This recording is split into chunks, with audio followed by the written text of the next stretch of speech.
that's what I like to see out of faith communities, right? If you're going to be preaching the gospel and talking about loving your neighbor, well, let's really talk about it. Which side are you on? Which side are you on? So let's talk about this letter that we got from that came out last week from faith leaders in support of the Warrior Met coal miners who have been on strike now going into their 23rd month. They went on strike April 1st, 2021. So we are now only 2 months away from this being 2 years. Just an insanely long amount of time, and very just another example of ghoulish behavior from corporate America. And so there was a list of, actually literally hundreds of faith leaders, is my understanding. I've looked at it, and it's just columns of reverends and rabbis, and I think there's some imams on it. Lots of people supporting these coal miners. And in this letter, and I'll just read the letter in full. It's not terribly long, but bear with me as I read it. This is from that collection of faith leaders. As faith leaders from across the country, from a wide variety of faith traditions, we draw on our sacred scriptures which proclaim that each human being is created in the image of God and therefore deserving of dignity in all settings, especially the workplace.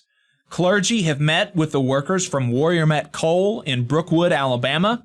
We know that over 800 United Mine workers have been on strike since April 1st, 2021, the longest strike in Alabama history. We are aware of the suffering to which the workers have been subjected. While working in extremely dangerous conditions, workers have made a myriad of sacrifices while the company went through a transition. Workers' wages, health care, benefits, pensions, and time off were reduced, saving the company over $1 billion. In fact, when compared to other United Mine Workers of America contracts, Warrior Met Coal has subjected its miners to work under the worst contract in our country, including mandatory 16-hour shifts. But then, as the company emerged from its transition in the last 3 years, the company has paid $1.6 billion in stock dividends to its Wall Street owners, and management has taken exorbitant bonuses. We believe the company has a moral obligation to provide fair compensation to the workers who created such wealth. The workers sacrificed greatly to stabilize the company, but now, in spite of huge profits, the company is destabilizing the workers by insisting on substandard wages, benefits, and working conditions. The company is causing the suffering of over 800 families who are not able to pay rent, eat properly, take care of their health, and buy school items for their children, resulting in workers enduring unnecessary hardships for the last 18 months. We understand that your company has stalled in negotiations, repeatedly insisting on egregious conditions that the workers rejected over a year ago, just as your largest shareholder, BlackRock, has urged you to end the strike with an agreement that is fair to your workers. We call on you to immediately negotiate a contract that ends the strike and honors your workers.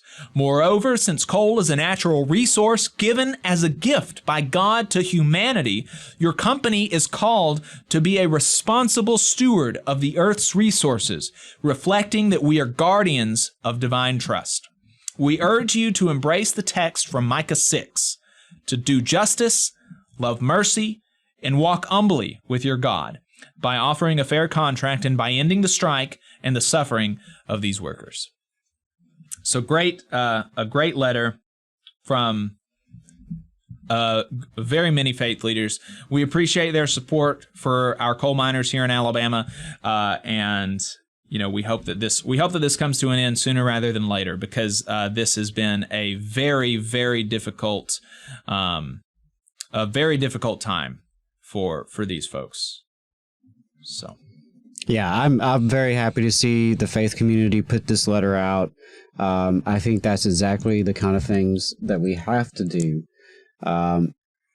We have to have community coalition in support of workers who are in struggle. So really appreciate them doing that.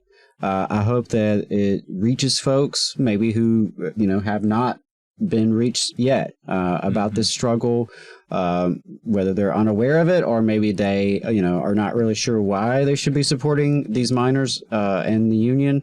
But yeah, again, that's the sort of stuff that I really love to see when the community can come together in coalition. And, that's what I like to see out of faith communities, right? If you're going to be preaching the gospel and talking about loving your neighbor, well, let's really talk about it. So that's great to hear. And I hope that it's just, another shot in the arm for the miners down there. It's inspiring to me, at least, that they have been able to fight for this long. It's a righteous cause.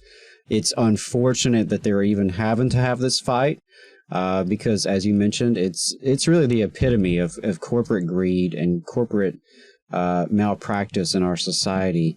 This is a perfect example of what's broken in our country.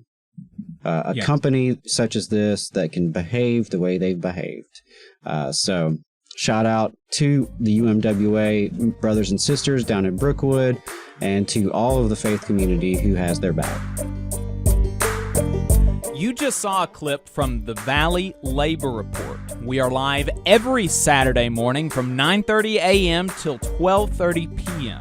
And we pride ourselves on keeping all of our content free to everybody so that we can talk to as many working folks as possible. If you support the work that we're doing, you think that it's important, you think that it's good, then consider making a monthly contribution to the project, and you can do that on our website, tvlr.fm. Which side are you on?